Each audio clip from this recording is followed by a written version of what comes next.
senukų pasimatymas. Nu, jau 2 senukai prie prūdo, gana šaltą žiemą, sėdi ir senukas paklausė: o Ana, ar tu prisimeni, kaip mes čia prieš 70 metų pirmą kartą susitikom? Ui, senai tai buvo, bet atsimenu.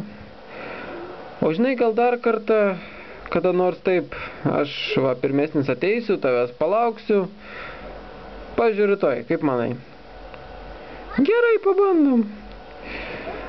Ateina senukas kitą dieną, laukia senutės, o ji kaip neteina, taip neteina. Jau laukia valandą, 2, jau visai sušalo, jau prie nosies prišalo tiesiog tas snarglys.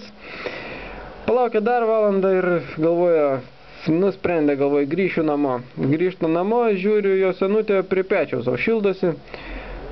O tai kodėl neatėjai, klausia senukas. O močiutė atsako: o gal manęs mama neišleido?